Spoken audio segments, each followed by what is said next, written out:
All right, this is another video on Les Miserables before I get back to reading it and pulling it all together for you. There's a part that says, "Excuse me, Mr. Mayor, but this must not be. A mayor does not offer his hand to a police spy," he added between his teeth. "A police spy, yes, from the moment when I have misused the police, I am no more than a police spy."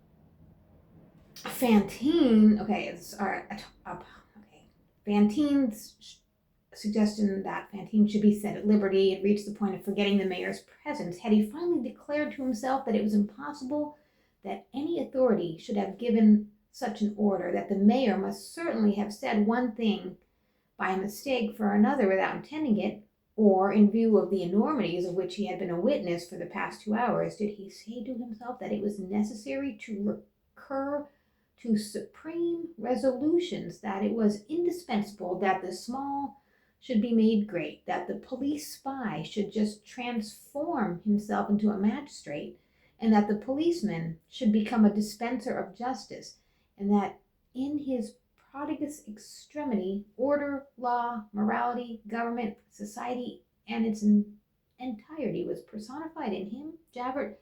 However, that may be when M. Madeleine uttered the word. I, as we have just heard, Police Inspector Javert, have seen and turned towards the mayor, pale, cold, with blue lips, a look of despair, his whole body agitated by an imperceptible quiver and an unprecedented occurrence, and say to him with downcast eyes and a firm voice, "Mr. Mayor, that can't be." "Why not?" "That miserable woman has insulted a citizen." "Inspector Javert," replied the mayor in a calm, conciliating tone, "listen, you are an honest man, and I feel no hesitation in explaining the matters to you. Here is the true state of the case. I was passing through the square just as you were leading this woman away, and there were still groups of people standing about, and I made inquiries and learned everything, and it was a townsman who was in the wrong, and who should have been arrested by properly conducted police. The class of women is consigned by our laws entirely to the discretion of police. The latter do they please punish them as it seems good, and confiscate at will those two sorry things which they entitle their industry and their liberty." Javert was impassive. His grave face betrayed no emotion whatsoever. Nevertheless, he was seriously and deeply preoccupied. It was one of those moments that he was exercising without control, but subject to all the scruples of severe conscience. He redoubtably discretionary power, and at that moment he was conscious that his police agent's stool was a tribunal. He was entering judgment.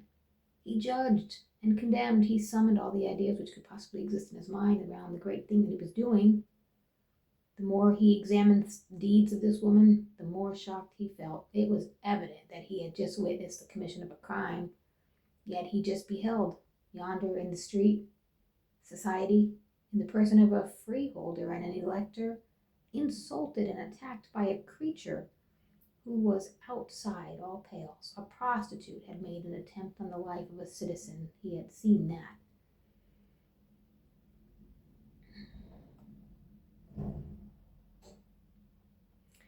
No one is ignorant of the fact that letters sent to an exile by post very rarely reached him, as the police made it their religious duty to intercept it.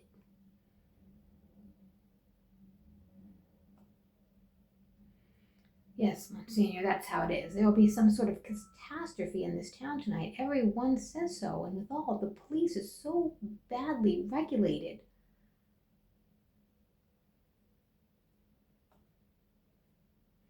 It appears that while procuring some provisions for supper, Madame Magloire had heard things in divers places.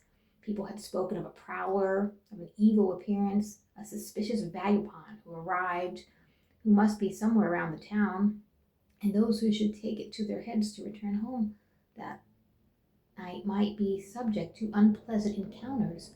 The police was very badly organized. Moreover, because there was no love lost between the prefect and the mayor, who sought to injure each other by making things happen, it behooved wise people to play the part of their own police, to themselves well.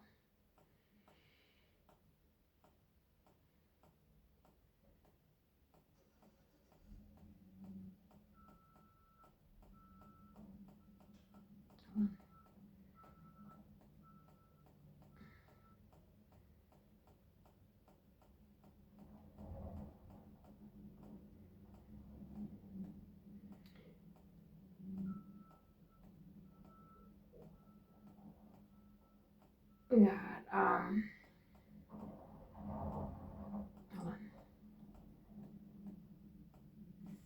All right, sorry about that.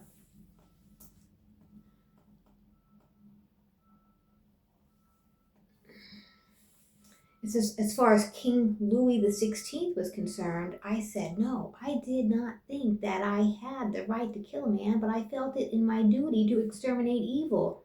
I voted the end of the tyrant. That is to say, the end of prostitution of women, the end of slavery for man, the end of night for the child. In voting for the Republic, I voted for that.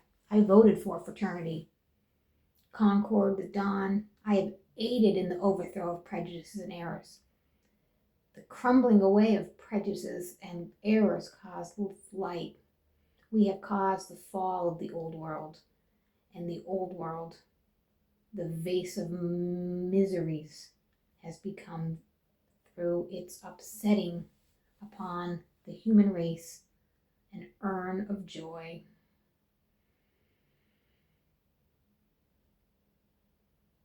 There's a quote where it says by Jean Valjean. He said, "I will die rather than wear 3 frogs on my heart."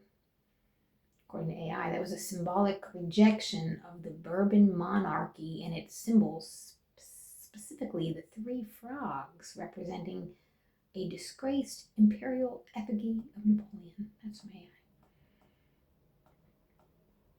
AI is great for what I use it for, I think. For the books.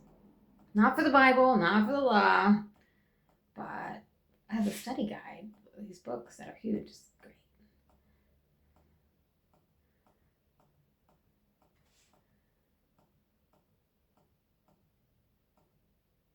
We got a mention of a goddess prostitute. It says she lived at the epoch when women had as yet no soul. She was a soul of a rosy purple hue, more ardent hue than fire, fresher than the dawn.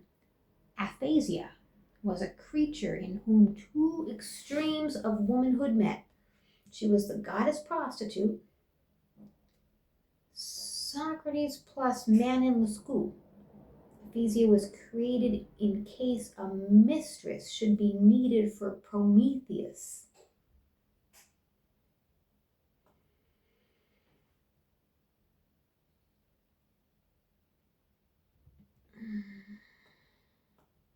And then there's some French words that I translated. I'm not going to try to read it in French, but I translated it. One translation of the words that are written in French translated to, she was of the world where cuckoo clocks and carriages share the same fate. And naughty girl, she lived what naughty girls live for the space of a mastiff.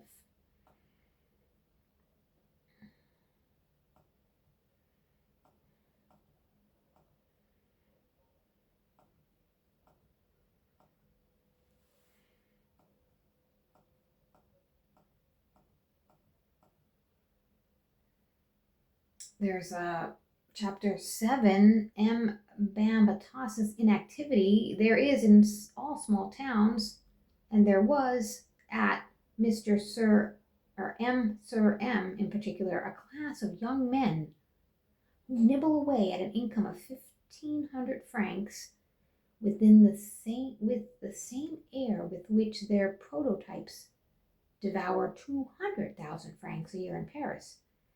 These are beings of the great neuter species, impotent men, parasites, ciphers, who have a little land, a little folly, a little wit, who would be rustics in the drawing room, who think themselves gentlemen in the dram shop, who say, my fields, my peasants, my woods, who his actresses at the theater to prove that they are persons of taste. They quarrel with officers of the garrison to prove that they are men of war.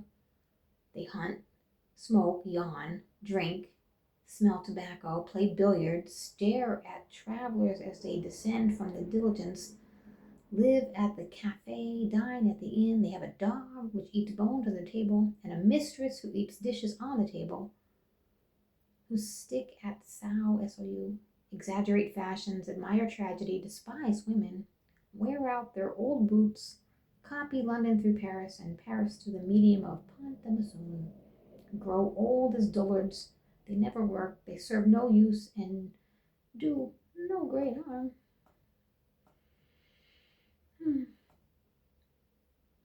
We learn about Thenarda's oldest son. His name is Gavroche, and he's kicked out of the house at an early age and becomes a Parisian street urchin. He's happy-go-lucky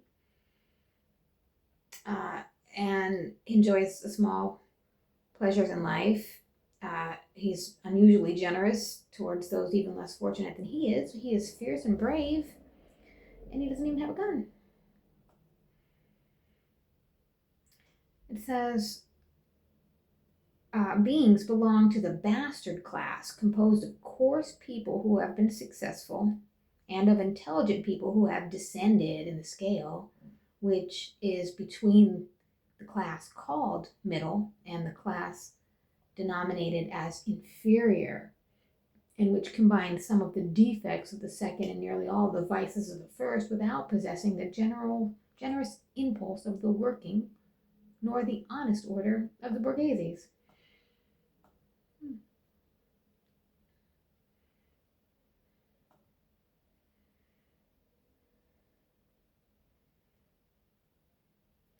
There's a message that in less than 3 years, the inventor of the process became rich, which is good. He made everyone around him rich, which is better. He was a stranger in the department. Of his origin, nothing was known. At the beginning of his career, it was rumored that he'd come to town with very little money and a few hundred francs. It effected a revolution. He reduced the cost of raw material, which rendered it possible to raise the price of manufacture, a benefit to the country, and to improve the workmanship, an advantage to the consumer, and to sell at a lower price while trebling the profit was a benefit to the manufacturer.